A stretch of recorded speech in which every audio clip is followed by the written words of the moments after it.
Ahora sí comenzamos. Mi nombre es Javier Correa y hoy vengo a hablarles de este chango que está aquí atrás. Se llama Sócrates. Sócrates es sin duda el más grande filósofo que ha tenido Occidente. Bienvenidos al programa del escritor Javier Correa. Prepárense para ser sorprendidos a través de sus opiniones y análisis en diversos temas.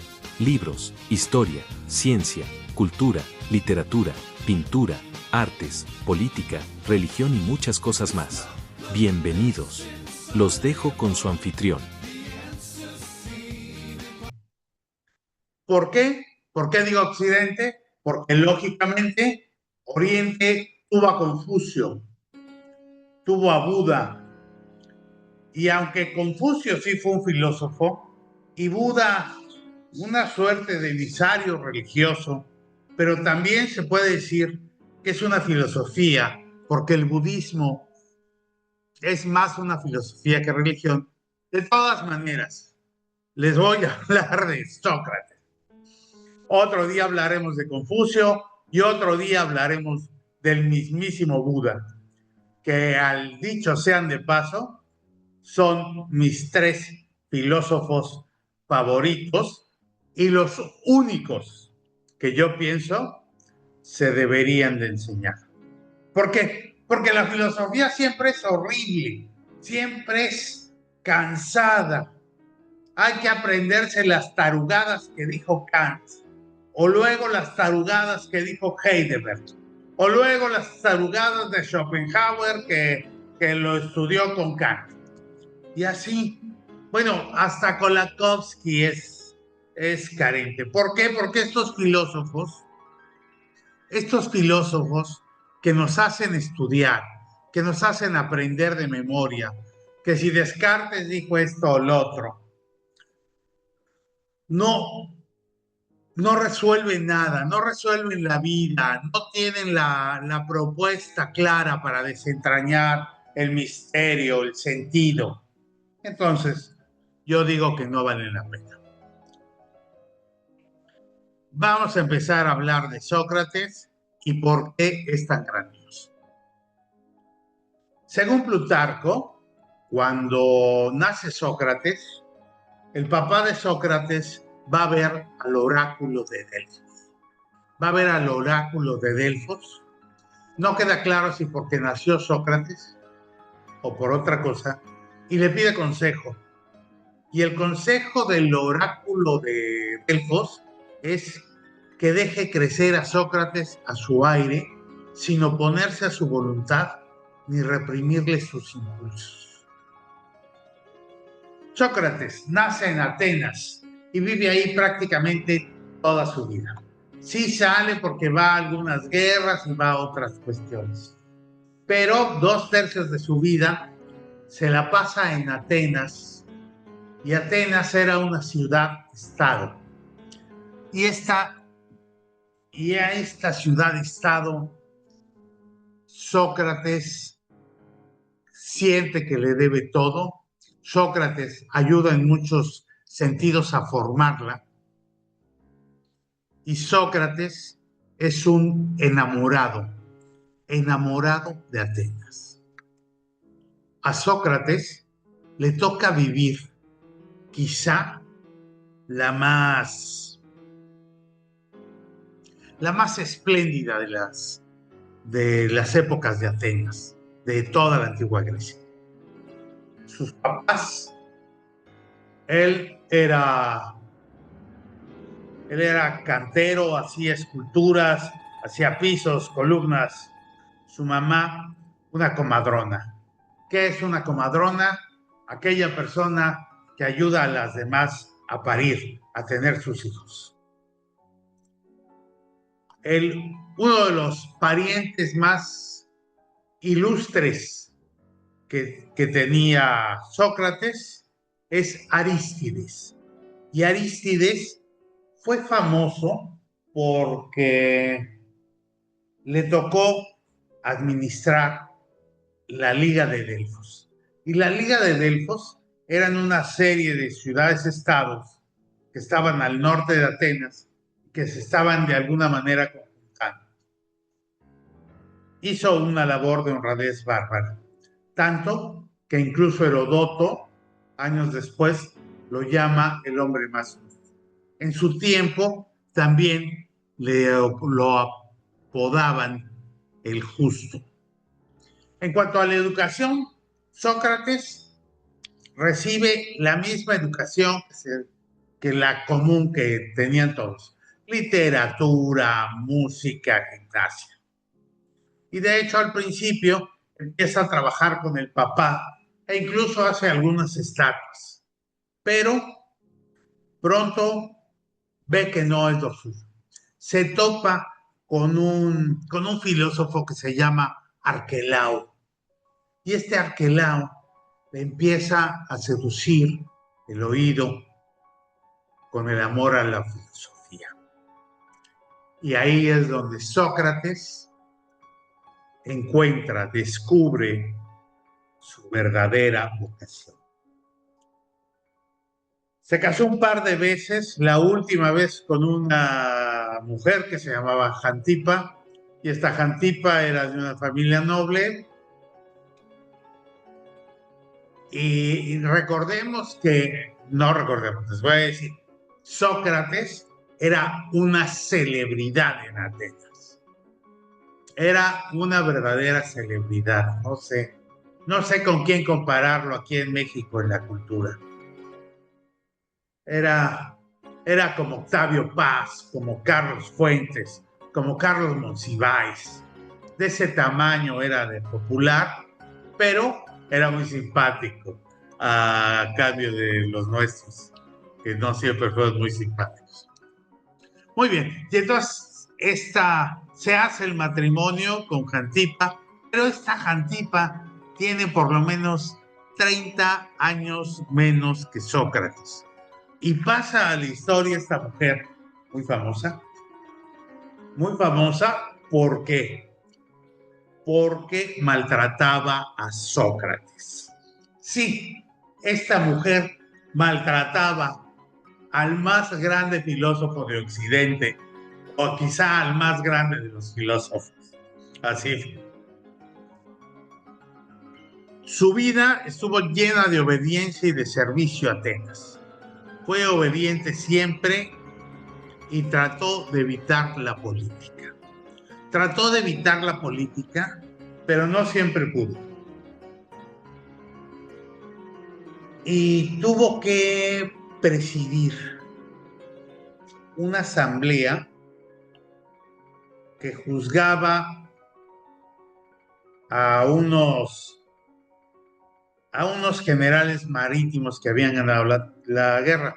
De hecho, se llama el juicio de los generales.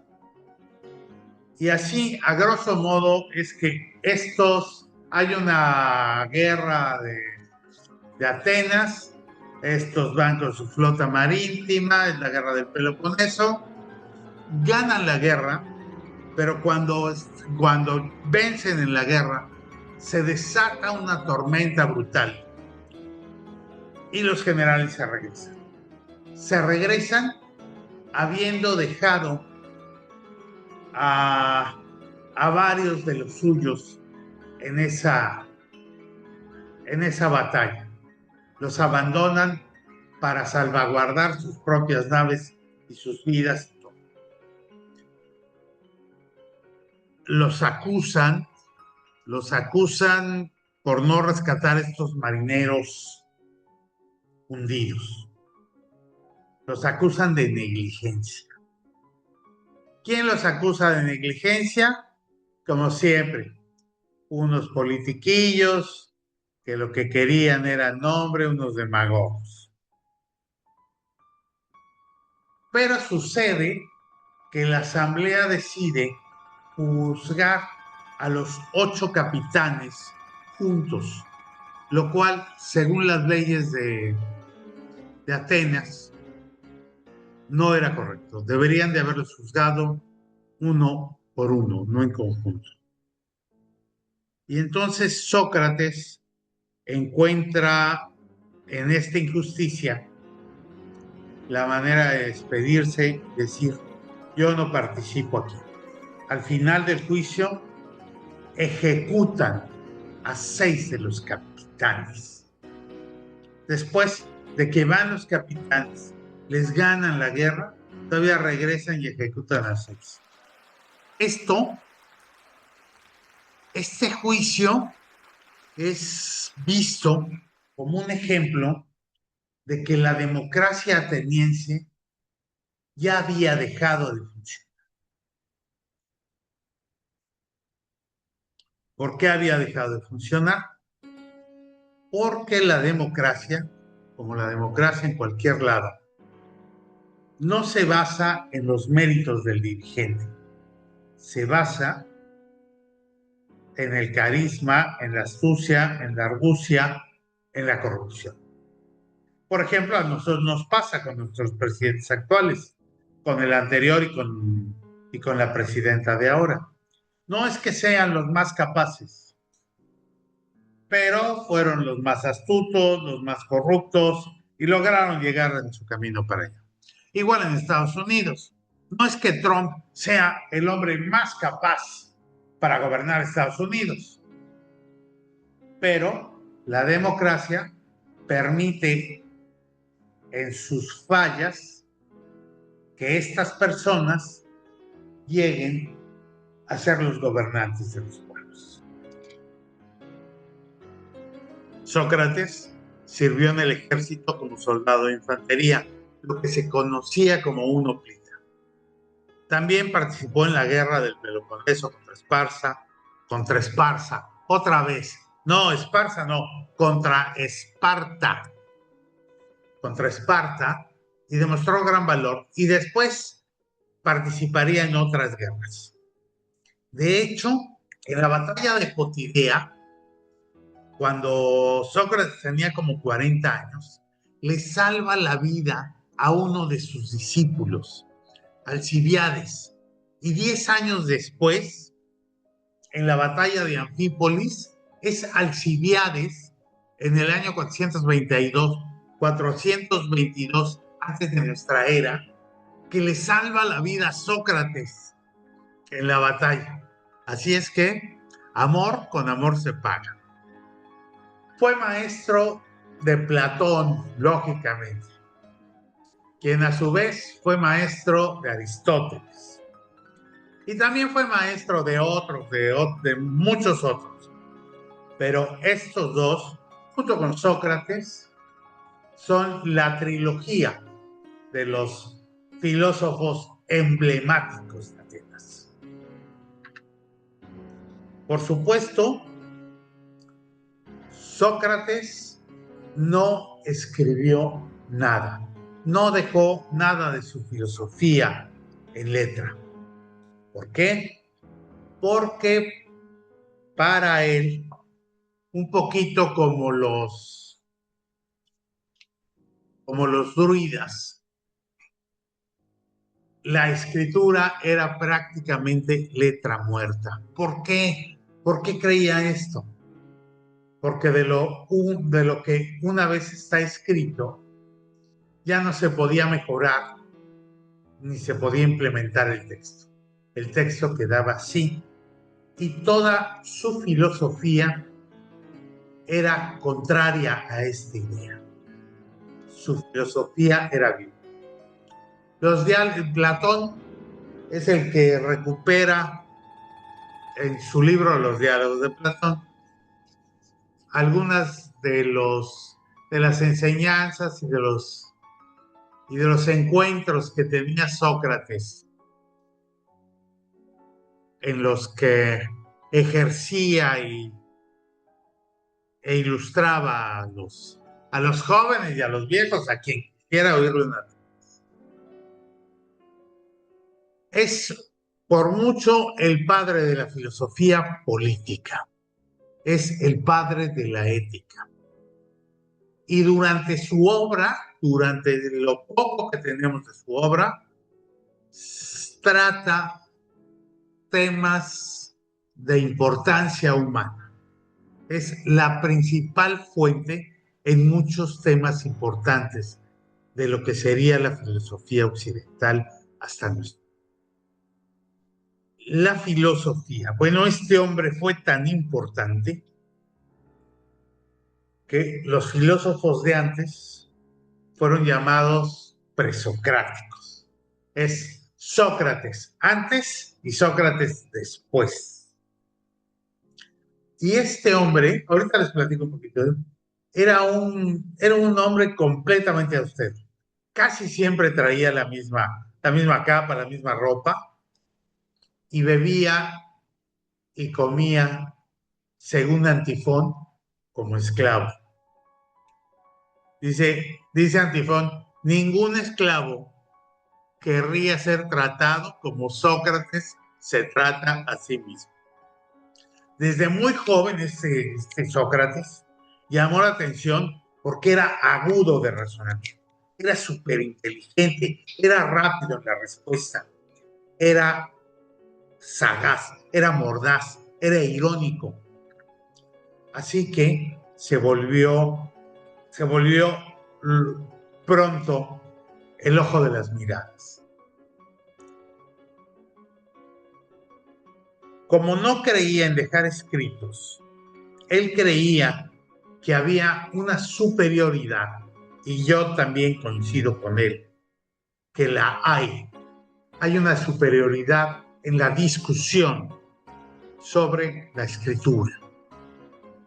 ¿Por qué hay una superioridad en la discusión?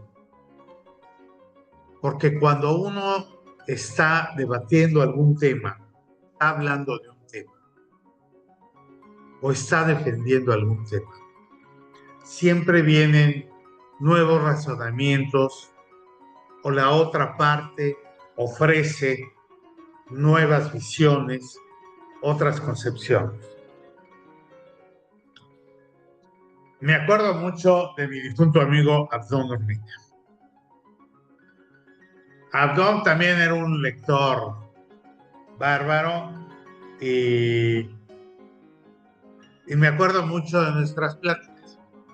Generalmente cuando uno de los dos tenía un punto de vista claro, el otro la hacía de abogado del diablo y empezaba la reyerta. Generalmente Abdón era el abogado del diablo y me traía frito.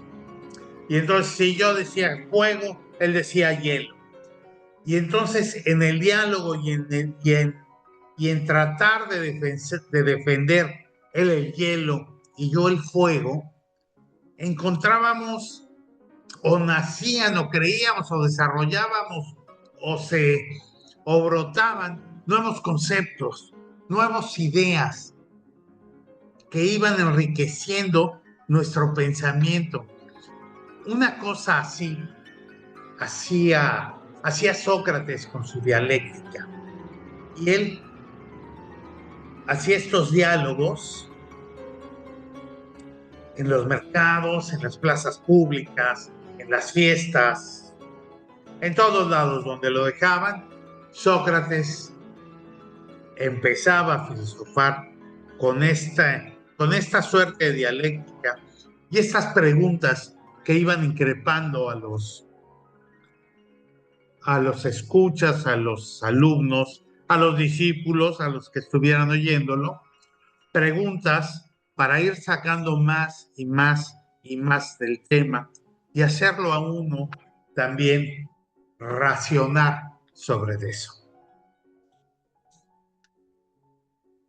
En Sócrates no hay así como una acumulación de conocimientos, la había, pero no está plasmada.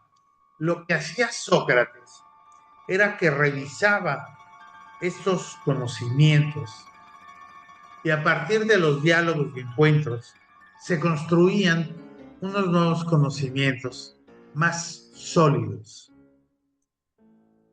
y se iban incorporando nuevas ideas, las ideas que valían la pena. El poder de su oratoria fue reconocidísimo. Era su fuerte, era hombre de gran carisma, se convirtió en la personificación del guía filosófico de Atenas. Hay dos cosas que sobresalen en la obra, bueno, no en la obra, en la vida de Sócrates. Por un lado, el argumento inductivo, ese que te va llevando a que sigas, y saques más, y saques más. Y la otra, la nueva definición general de las cosas. Estos dos atribuciones son el sello de Sócrates. Y los enseñaba, como ya se los dije, a través de la dialéctica.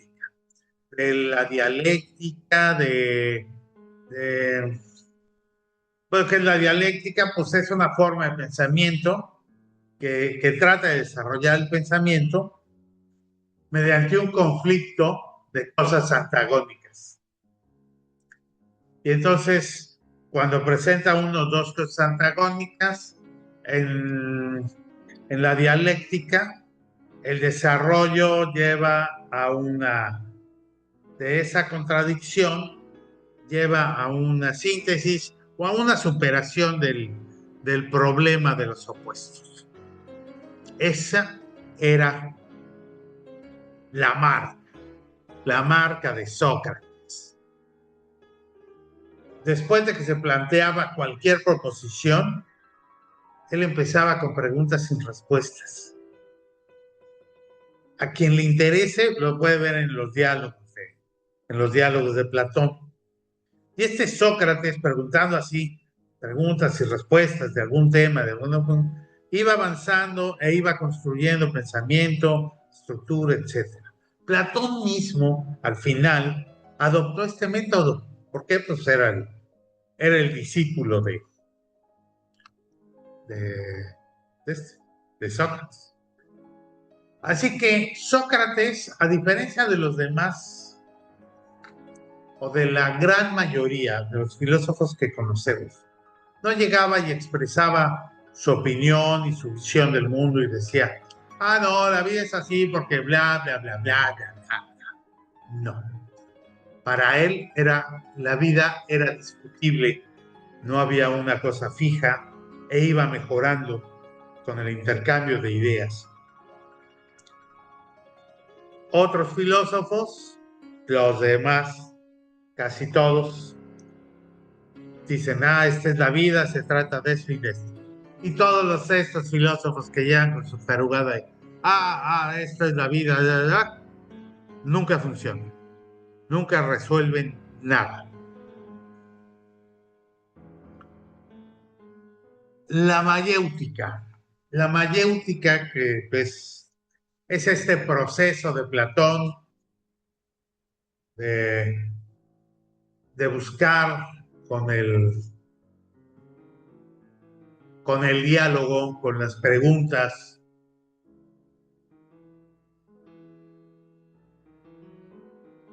sacar la verdad o sacar una verdad o sacar una versión mejor de las cosas.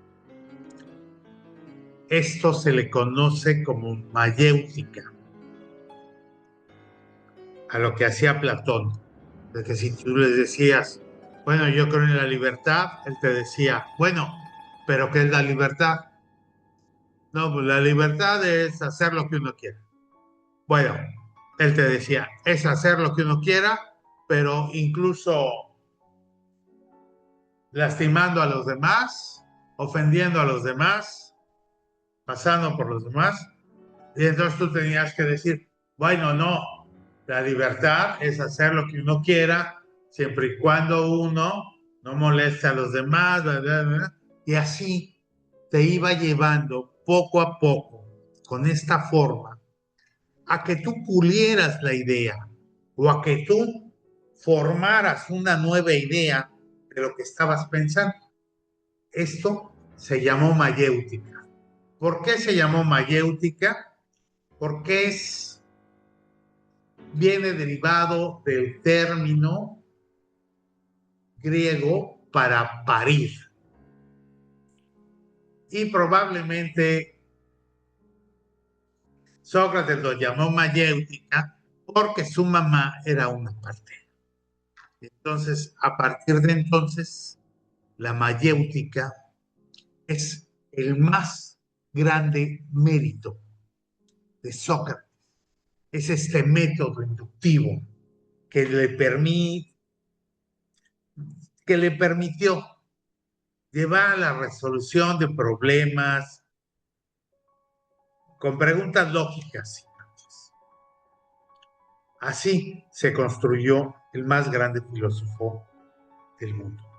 Y esto es importante para mí, yo creo que para todos, porque así debería de ser la filosofía interactiva entre varios, mejorarse, irse en movimiento, no una teoría muerta. Es muy importante la escritura, es muy importante. Y a todos los que han escrito y los que escribimos, les agradecemos porque es una manera de comunicar el pensamiento, las situaciones, los saberes a distancia. Y gracias a los libros, yo he sabido cosas que no hubiera conocido en 500 vidas si no hubiera leído. ¿Por qué? Porque tendría que vivirlas por experiencia. Es la ventaja del libro, pero también es la desventaja del libro. El libro llega hasta ahí y no se mejora. En cambio, en un diálogo, en un intercambio de ideas, se puede mejorar. Lógicamente, como era muy mordaz y era muy inteligente, a más de uno llegó a incomodarle Sócrates. De hecho, le apodaron el tábano por lo molesto que era cuando él quería. Y aquí viene la parte medular, la que le costó la vida a Sócrates. Sócrates fue desarrollando la idea de que la democracia no era el mejor de los sistemas políticos. ¿Por qué? Porque, como ya les dije antes, no llevaba a los más capaces al gobierno, sino llevaba a los más rapaces, a los más audaces, a los más corruptos. Sócrates decía, que el filósofo era el único tipo de persona adecuada para gobernar a otros. Pero no para decirles a otros cómo vivir, sino para gobernarlos, para administrarlos. Porque nadie es tan sabio para decirle a otra persona cómo tiene que vivir. Y desafortunadamente, muy pocas gentes lo entienden. Nadie es tan sabio como para decirle a otra persona cómo tiene que vivir. Y esto pasa en todos los ámbitos. Por ejemplo, vamos a empezar con un ejemplo. Las corridas de toros. Hay gente que dice que no, que es un crimen, que no debe de ser, que pobre toro, que no sé qué. Y entonces empezaron a juntar firmas y prohibieron la fiesta de los toros para casi todos. O sea, si ellos no están de acuerdo en la fiesta de los toros, pues no vayan. Pero no tienen que prohibirle a otros que no lo hagan. Y como esto, por ejemplo, está el aborto. Si por sus creencias religiosas o por su creencia cósmica consideran que el aborto es un asesinato y no se debe practicar, pues no lo practiquen, no lo practiquen, pero dejen que las personas que sí lo quieran practicar, lo hagan. La visión que nosotros tenemos del mundo, primero, no siempre es la correcta. Y segundo, no siempre le sirve a todos. No somos tan inteligentes como para decirle a los otros cómo vivan. Nadie es tan sabio. Entonces, por ejemplo, si uno no es creyente, llegan y dicen, no, es que Dios existe, lo tratan a uno de convencer. No, si ustedes creen que existe Dios, está muy bien para ustedes, pero déjenos a los que no creemos, que no creamos. Además, a todo el caso, ¿en qué momento se ha comprobado que existe Dios? ¿Dónde está la prueba científica o dónde ha bajado el pelado a vernos? En fin, eso será cuestión de otro programa completamente ajeno. Y entonces decía, esta declaración de Sócrates de que el filósofo es el único tipo de persona adecuada para ejercer el gobierno de otros. Resulta que a la postre esto les lleva al escozor a algunos demagogos, a algunos politiquillos, y establecen causa contra Sócrates. Lo acusan de envenenar las mentes de los jóvenes, introduciéndoles nuevos dioses, diciéndoles que hay nuevos dioses, otros dioses diferentes a los de los, lo cual era una asquerosa mentira. Pero bueno, se va a juicio, Sócrates se defiende. En la apología de Platón está la defensa que hace Sócrates de sí mismo. Y al final, esta bola de politiquillos lo encuentran culpable. Lo encuentran culpable y de un delito que ameritaría en otras situaciones una multa. O ya en el caso más extremo, la práctica del ostracismo, o sea, exiliarlo, no, le imponen la pena de muerte. Le imponen la pena de muerte y varios de sus amigos, varias de la gente, va y le dice a Platón, no, yo pago una multa para que te liberen, no te apures. Y Platón dice, no. Otros, en cambio, le dicen, húyete, yo te ayudo a huir. Nosotros te ayudamos a escapar. Este no puede ser tu final. Para este entonces, Sócrates ya tenía 71 años, que no eran pocos. No son pocos ahora, no eran pocos entonces. Y Sócrates dice que por obediencia a Atenas, a sus leyes, a sus mandatos, y por congruencia con él, no puede evitar su condena. Así que este hombre que adoraba a Atenas la honra en un último acto de tomarse la cicuta, tomarse el veneno y abandonar la vida. Así de honesto, así de honrado, así de recto, así de grande fue Sócrates en su vida y en su muerte. Por eso para mí recibe el título del más grande filósofo que Occidente haya conocido. Los demás de Sócrates antes, de Sócrates para acá,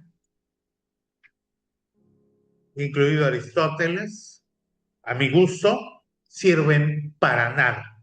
Son letra muerta en el vacío que nunca, nunca arregló nada. Sócrates, mi nuevo amigo Sócrates, es el mejor hombre de la historia. Es el hombre que se dejó juzgar por gentes inferiores intelectualmente, por gente que sabían que lo iban a matar, y aceptó su destino porque aceptaba las reglas de Atenas. Lean los diálogos de Platón, lean 2 o 3, el libro es pesadón, pero para que tengan una idea de cuál era la función de Sócrates y la magnitud de este hombre, su grandeza. Hasta aquí por hoy. Muchas gracias por acompañarnos. Gracias. Los esperamos la próxima con el escritor Javier Correa y nuevas sorpresas. Magia, ciencia, religión, historia y mucho más. Gracias, nos vemos pronto.